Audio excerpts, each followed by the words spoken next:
Hey everyone, welcome back to Fan Talk, podcast by me, Kyle Brenchley. I'm back in the studio. We got another great episode coming your way here on Fan Talk. This is a podcast that you can find on Spotify, iHeartRadio, and YouTube. Search Kyle Brenchley Fan Talk. And if you're new here, welcome. We love newcomers. I just love doing this, partially as a hobby, also as a career development opportunity to just continue to speak into a microphone, to talk about sports, to stay up to date, and just to have something to show off in the future, and for keepsake and for memory's sake. So I have a lot of fun on here.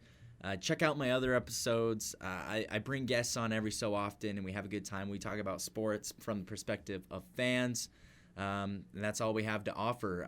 I use a lot of resources from the more professional things like ESPN, CBS Sports, Fox Sports, and different things like that. But it's mostly my opinion, my thoughts on it, and thanks for tuning in. Thank you so much. I'm going to do something this episode that I usually don't do, and I want to preface this with the fact that I'm not a big golf guy. I've never really been good at golfing myself. Don't get me wrong, I love, going to Top Golf and whacking some balls, or going to some mini golf and, putting around. But I've never really played, a full game. I've never even played a nine-hole game of golf. I don't really watch golf.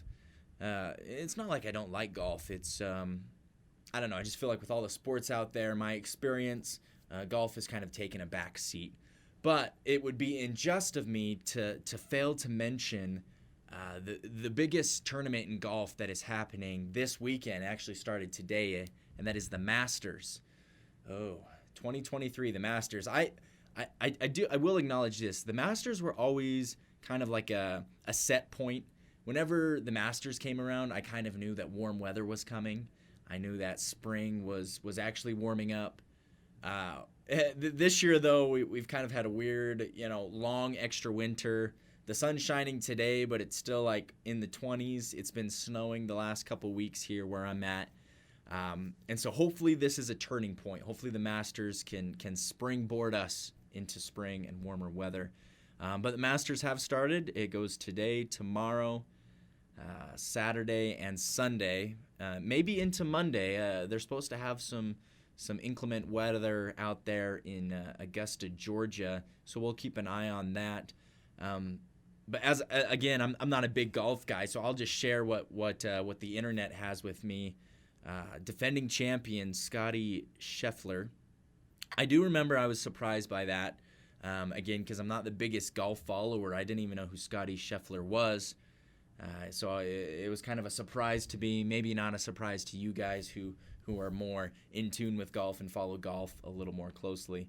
But you can watch the Masters with ESPN and ESPN's Plus subscription, at least these first couple days. I know on Saturday and Sunday it does switch over to CBS.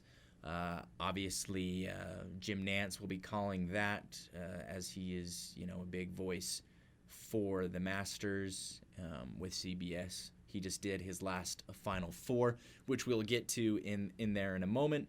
But leaderboard, I find it interesting in sports.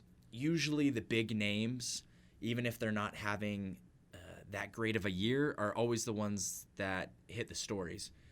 All over ESPN's webpage today was stories about Tiger Woods. And obviously Tiger Woods has taken a step back from his glory.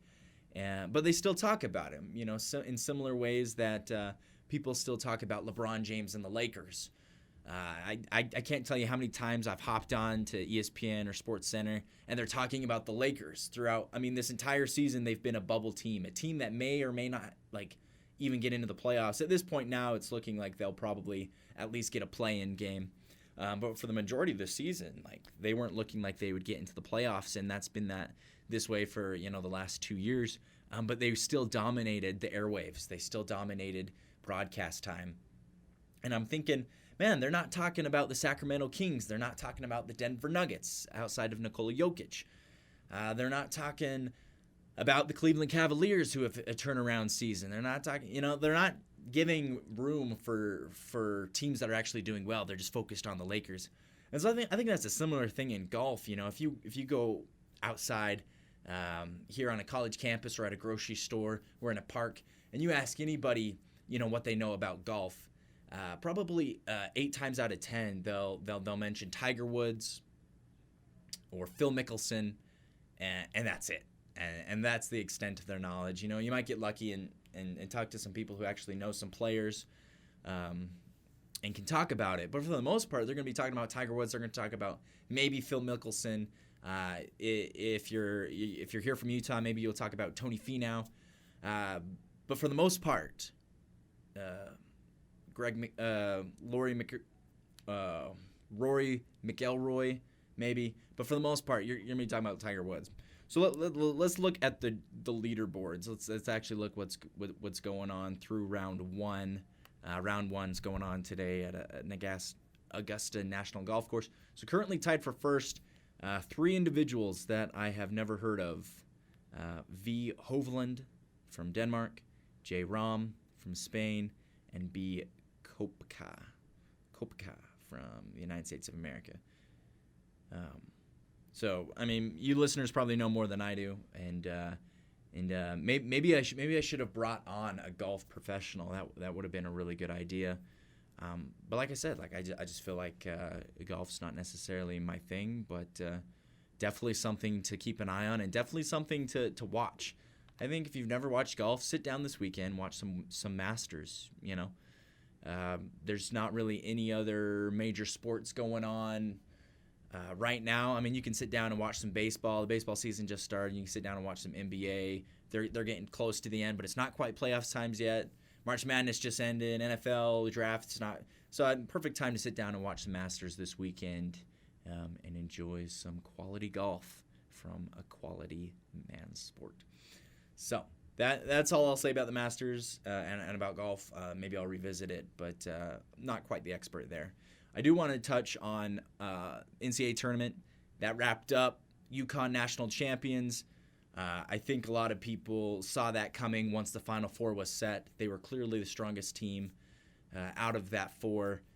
Really fun to watch that San Diego State FAU game. Buzzer beater, obviously. Crazy moments. March Madness is full of them.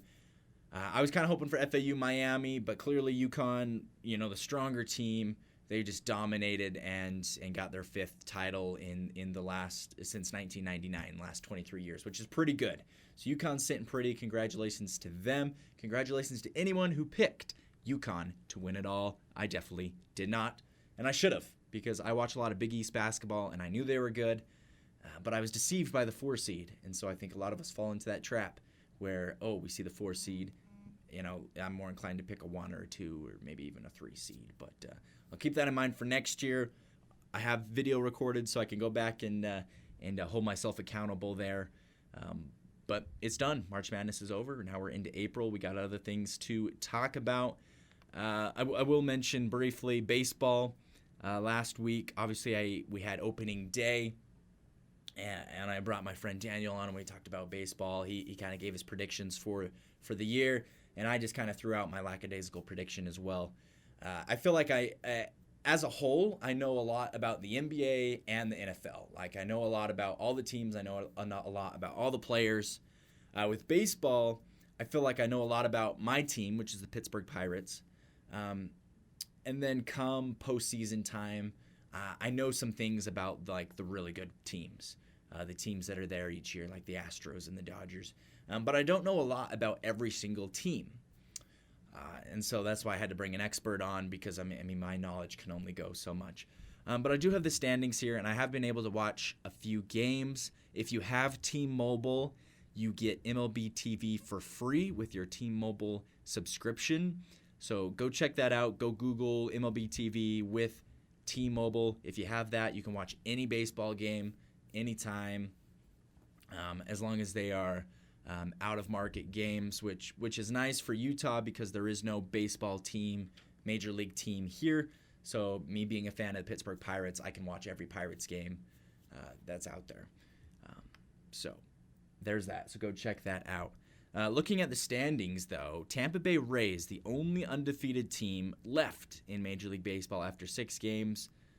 Tampa Bay Rays, as we talked about last week, the American League, that is a division where the Yankees may not come out on top this year. Look for the Rays or the Blue Jays or even a sleeper team like the Baltimore Orioles to, push for a top spot there. Pretty much, early on in the season, I got nothing else really much to say. I will say the Pirates 4-2. That's pretty impressive. I will enjoy any win that I can get. I'll enjoy it while it lasts. They just swept the Boston Red Sox in Fenway 3 games. So good job, Pirates. It's kind of fun to see that. But that's all I'm going to say about baseball. Baseball, we'll kind of touch on it throughout the year, but as we mentioned, 162 games. Might get really boring just talking about baseball every single week. So we'll see what we do over the summer, but just keep an eye on that. I will also mention the NBA. I feel like I wouldn't be doing justice if I don't, dabble a little bit in everything, especially since there's only about 3 games left for every team, and the playoffs start in, approximately 9 days. So let's look at the playoff picture right now. I got it pulled up here. And the Eastern Conference is completely set. Well, it is about 98% set. So the top 5 seeds all have secured a spot, and the Brooklyn Nets and the Miami Heat are 2 teams that could change, but everything else is set. The three of the 4 play-in teams are set, and then 5 of the 6 playoff teams are set. So Brooklyn and Miami could change, but as it stands, Milwaukee is the number 1 seed, Boston Celtics 2 seed, Philadelphia 3 seed, Cleveland 4 seed, New York Knicks 5 seed, Brooklyn Nets 6 seed, and then in the play-in tournament, if you're not familiar with the play-in tournament format, they implemented it during the bubble, and they've kind of just kept it. It gives 2 teams an opportunity to get into the playoffs. So usually in the past it's been 8 teams make it, but now 10 teams technically make it, but 7 through 10 fight for 2 spots. So they have a little thing, and they call it the play-in tournament. So the 7 seed plays the 8 seed, and the winner of that gets the 7 seed automatically. And then the 9 seed and the 10 seed play, and then the winner of that plays the 8 seed who had lost, or whoever had lost the 7-8 game. So as it stands, the play-in tournament, Miami Heat 7, Atlanta Hawks 8, Toronto Raptors 9, and Chicago Bulls 10. So that'll be kind of fun to see what happens there with the play-in tournament. Again, 4 teams in that play-in tournament, only 2 can go, and they'll get the 7 and 8 seed depending on the outcome. Western Conference, it's a little more flexible. The Nuggets have secured the 1 seed. Grizzlies are at 2. Sacramento Kings are at 3. Phoenix Suns are at 4. Those are the 4 teams that have secured playoff spots. All these other teams could shift around. Currently, the Clippers are at the 5 seed. Golden State Warriors at 6 seed. They could drop back into the play-in tournament pending their last 3 games, but they have secured a playoff spot at least in the play-in tournament at the very least. Lakers are currently the 7 seed. New Orleans Pelicans 8 seed. 9 seed is the Minnesota Timberwolves, and Oklahoma City Thunder 10 seed. Currently, the Dallas Mavericks and the Utah Jazz are sitting on the outside looking in, and with 3 games left, Jazz pretty much have to win all 3, and Oklahoma City can't win. And then the Mavericks to get in, they're currently tied with Oklahoma City, but Oklahoma City has the tiebreaker, so they would obviously have to win. Oklahoma City would obviously have to lose. So that's currently what the playoff picture looks like. Again, playoffs start in about 9 days. I think it is April 15th, and the playoff tournament or the play-in tournament will be a couple days before that. So keep an eye on that as well. Maybe when there's a break in the action of the Masters, maybe at night you can check to see if there's an NBA game on. A lot of these games have playoff implications. I know the Lakers and realistically, the Lakers, the Pelicans, and the Timberwolves could all get actual playoff spot where they don't have to play in the tournament to get in. So look for them to really play hard. LeBron James is back, and I know everybody's talking about him and the Lakers. But yeah, look for seeding, and it should be a fun NBA playoffs. We'll check on that as that progresses, and we'll see how that goes. NFL draft still a couple weeks away. A lot of transfer news within the portal in NCAA basketball. Football season still, quite a bit of ways. Not quite on our radar yet, but still a lot of good things happening in sports. Don't fret now that NCAA basketball is over. We have the NBA playoffs. We have the Masters. We have MLS soccer season if you're a big soccer fan. English Premier League is still going. Baseball season is starting. Always a good time for sports. That's the nice thing about here in the United States of America. Sports are year-round, and there's always something going on. Even in mid-July, where it's just MLB and Major League Soccer, there's still something going on and something to check out. So that will be it for this week's episode. It was just dipping my finger in a lot of cookie jars, a lot of peanut butter jars, whatever jar you stick your finger in, maybe a pickle jar, and just kind of touching on a lot of things. It should be fun. Thank you guys so much for tuning in to Fan Talk. This is a podcast you can find on Spotify, iHeartRadio, and YouTube. Unofficially, I'm wearing all this stuff. I look like a Carhartt brand guy. I got Carhartt. This jacket here is Carhartt. My backpack is Carhartt. So if Carhartt, if you want to reach out to me and have me sponsor my videos, that would be great. If not, at least give me a view and give me a like. Thank you guys so much. Check me out on Instagram as well. I am trying to start a new Instagram page. It's called K-Brunch Sports. Please go check that out. I will be posting little snippets of this episode on that page. Thank you so much. Happy Thursday. Have a great weekend, and we'll see you later.